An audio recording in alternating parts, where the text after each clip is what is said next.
I've been listening to all valuable presentation today, and there was one thing I really missed while talking about smart cities, and I'm privileged that I'm the one able to talk about it, and it's about health and happiness.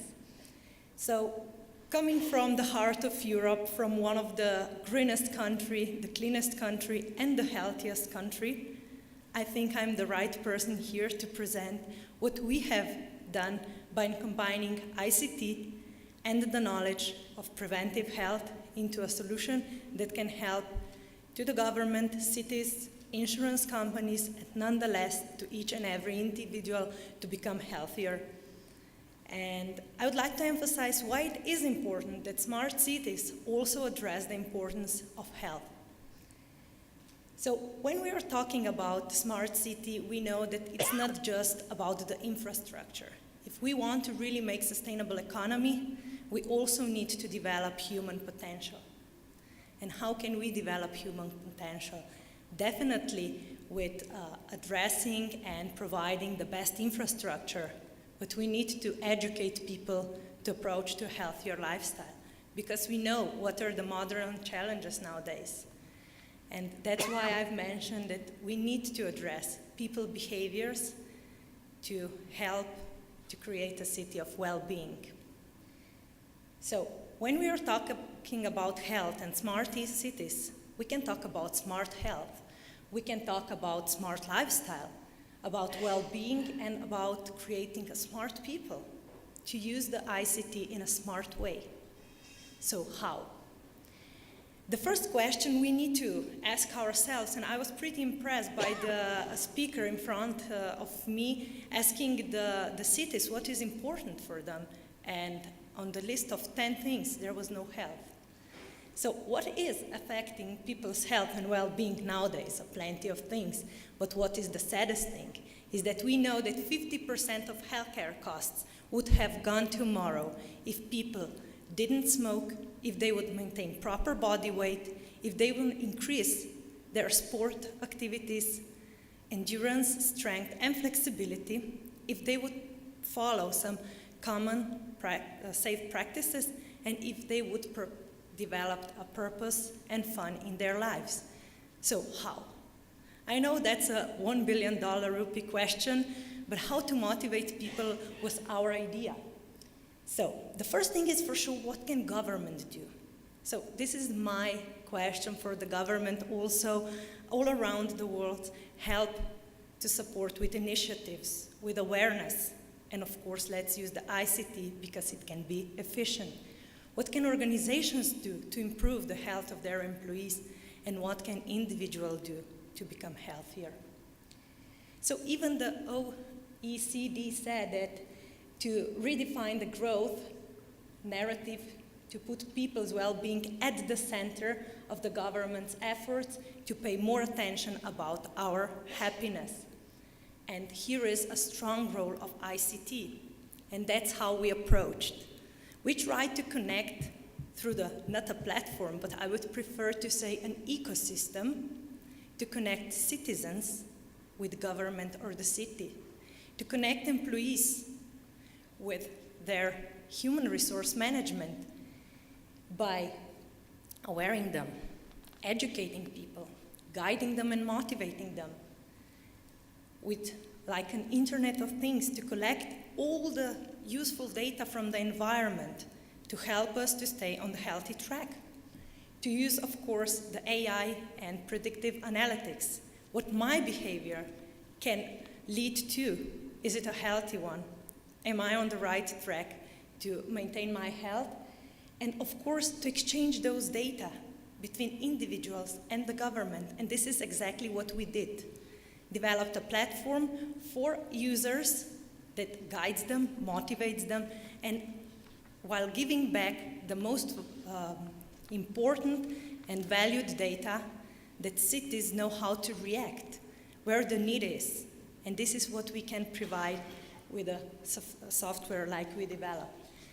But there was one thing I need to and I want to emphasize is that it's not just enough to give people something or to aware them, but to give them science-based, evidence-based knowledge And that's why we closely collaborate with Mayo Clinic to address the most common challenges that we have, including health awareness, reducing burnout or coping with stress, to talk about weight management, diabetes. We know the numbers in India, right?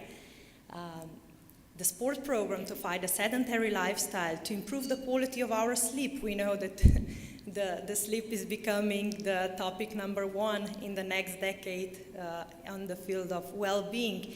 Then, of course, also some diabetes and other programs that can guide people, because in our observation and the researches we've done, people are not educated. Not just the formal education, but we don't know what to do to approach to a healthier lifestyle.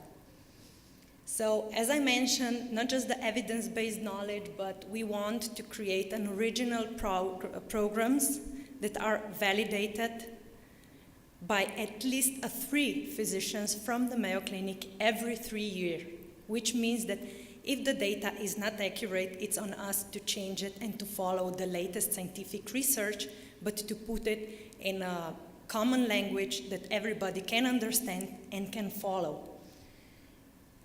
It's about 150 years of experiences that we are putting into the knowledge, the latest practice and the most efficient program from the motivation aspect as well. And we try to deliver it to the device we are most loyal to, the smartphones. And of course, we always understand the needs of the local market. That's why we also localize the content. And I will show you how. This is our case study. We are very much proud of it, since we're being present in India for the last 3.5 years, and one of the stories went back 2 years ago when we did a project with Apollo Hospitals with their employees. So we took them to the initial session, understood the problems they're having, on the current state they're having, and based on these understandings, we provide a program for all of them to follow it through the smart technology. And one of the programs we also include was the Dr. Sood, who is an Indian working at the Mayo Clinic program, to build up their resiliency. You know that even the doctors and the nurses experience a lot of stress. So how to overcome it? On one hand, each individual receives the feedback where he is and what improvement he did through our cooperation of half a year. And on the other hand, the management of the organization, the hospital, received the feedback what we have managed to achieve as a group. And that was very crucial information for us to understand how to prevent and create people happier and healthier. And this is the example that we can do in organization, or we can do it as a part of smart city, like we are doing in Dubai Silicon Oasis as a first smart city in Dubai. So what is our promise? And these are the data from one of our studies to minimize health risk costs and prevent diseases. And you can see we managed to achieve almost 40% in burnout prevention. 80% we managed to increase physical activity, which means that we were very successfully coping with sedentary lifestyle, improved BMI and addressing a proper nutrition, increased level of happiness, and also increased healthy behaviors. These are the data that really makes me happy to see it, and what we try to approach in the cities and government to create a city that will be worth to live it, that people would enjoy to live it, with all other support of the smart technology that you've already mentioned through the day, and that we are giving to the people to make their life much more comfortable. But as I mentioned at the early beginning, if we won't have a smart people living in smart cities, living a smart lifestyle, then probably we won't succeed as a nation, as a community, and we won't be able to deliver and develop the human potential as we could. And since I'm probably the only person here with no technical background, since I'm a psychologist, I strongly believe that there is much a lot we can do to improve ourselves and improve the community. And meanwhile, I have just slightly more seconds to conclude. I would kindly like to invite you tomorrow to the World Trade Center. If you're much more interested in the ICT solution, I'll present how to cope with stress, obesity, and raising health awareness in organization. I'll also showcase much more how the platform and the ecosystem works.